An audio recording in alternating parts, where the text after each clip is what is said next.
जैसे अंग्रेजी में कहते हैं मैन मेड डिजास्टर, इसी प्रकार से डिमोनेटाइजेशन मोदी मेड डिजास्टर। गरीबों से पैसा खींचो, गरीबों से पैसा खींचो और अमीरों को पैसा सींचो। 1% लोगों को पैसा दो, 99% लोगों से पैसा लो। यह है नरेंद्र मोदी जी की सूट बूट की सरकार।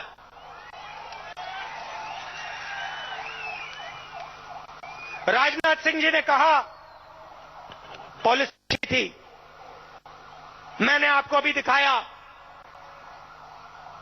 कि पॉलिसी गरीबों के विरोध थी, किसानों के विरोध थी, मजदूरों के, छोटे दुकानदारों के विरोध थी। अब मैं आपसे 2-3 सवाल पूछना चाहता हूं। नरेंद्र मोदी जी का लक्ष्य था कि गरीबों का पैसा ज्यादा से ज्यादा समय बैंक में फंसे।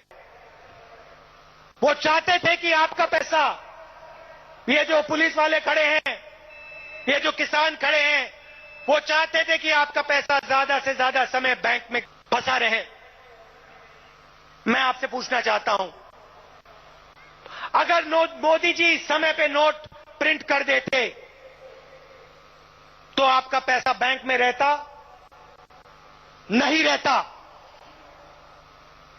अगर एटीएम काम करती, अगर 2000 रुपए का नोट एटीएम से निकलता तो आपका पैसा बैंक में रहता? नहीं रहता।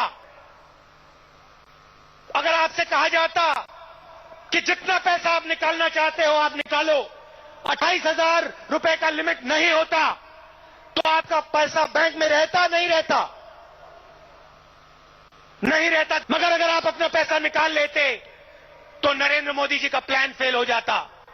जैसे उन्होंने 2.5 साल में 1,10,000 करोड़ रुपया माफ किया है 15 लोगों का, 15 उद्योगपतियों का, वैसे वो 8 लाख करोड़ रुपया माफ नहीं कर पाते। जैसे उन्होंने माल्या जी को 1200 करोड़ रुपए दिया, वैसे वो माफ नहीं कर पाते। इसीलिए उन्होंने आपका पैसा बैंक में फंसाया है। मोदी जी ने आपसे वायदा किया है कि 50 दिन में कुछ ठीक हो जाएगा। आप अच्छी तरह सुनो, मुझसे आप लिख के ले लो, 50 दिन में कुछ ठीक नहीं होने वाला है।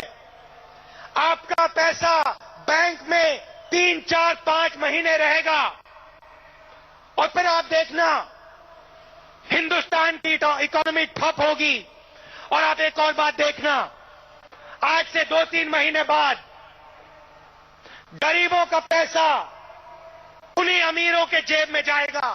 आप मुझसे लिख के ले लो, 8,00,000 करोड़ रुपया उन 50 परिवारों का लोन माफ होगा, आप देखना। और अगर नहीं हुआ आप मुझे बताना। यह हिंदुस्तान की सच्चाई है, यह सूट बूट सरकार की सच्चाई है। आपसे उन्होंने आपका पैसा छीना, आपके पैर पे कुल्हाड़ी मारी, और अब आपका जो पैसा है उन्हीं अमीर लोगों के जेब में जाएगा। बैंक चालू होंगे आपके पैसे के बल पे। मोदी जी ने शुरुआत काले धन से की। कहा कि काले धन को मैं खत्म करूंगा। कहा जो काला धन वापस आएगा वो मैं गरीबों को दूंगा। पता लगा सारा का सारा काला धन वापस आ गया। 13 लाख करोड़ रुपए से ज्यादा वापस आ गया है। अब नरेंद्र मोदी जी काले धन की बात नहीं कर रहे। काले धन से निकल के दौड़े, कहते हैं आतंकवाद के खिलाफ हमने एक्शन लिया, डिमोनेटाइजेशन हमने आतंकवाद के खिलाफ किया।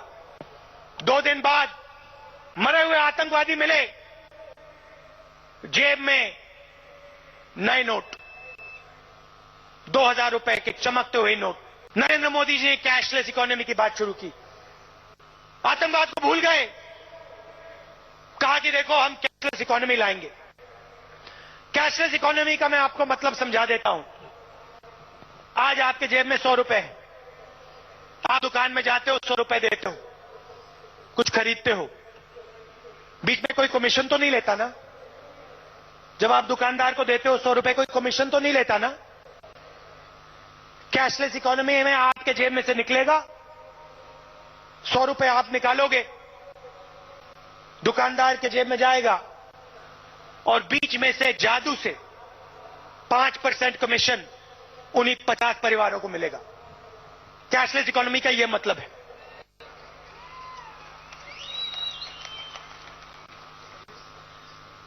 उसके बाद नकली नोटों की बात की। डिमोनेटाइजेशन हमने नकली नोटों को मिटाने के लिए किया। हमने सवाल पूछा, राज्यसभा में हमने पूछा, भैया बताइए नकली नोट कितने हैं? उनके मंत्री जवाब देते हैं, 100 रुपए में से 2 पैसे नकली। नरेंद्र मोदी जी ने नकली नोट की बात बंद कर दी। नरेंद्र मोदी जी, आप देश से भाग नहीं सकते हैं, आप छुप नहीं सकते हैं, आपको अंत में जवाब देना पड़ेगा और कांग्रेस पार्टी आपसे जवाब निकलवाएगी। नोटबंदी गरीब लोगों को नहीं मालूम थी, मगर यहां रेड्डी जी के परिवार में शादी होती है, रेड्डी जी के परिवार में शादी होती है और 500 करोड़ रुपए नए नोटों में दिखाई देता है। बंगाल की बीजेपी के लोग डिसीजन से एकदम पहले अपना पूरा का पूरा पैसा बैंक में डिपॉजिट कर देते हैं, काला धन बैंक में डिपॉजिट कर देते हैं। बिहार का बीजेपी यूनिट हर डिस्ट्रिक्ट में जमीन खरीदता है। कुछ ही दिन पहले बीजेपी में ओडिशा का यूनिट अलग अलग डिस्ट्रिक्ट में जमीन खरीदता है।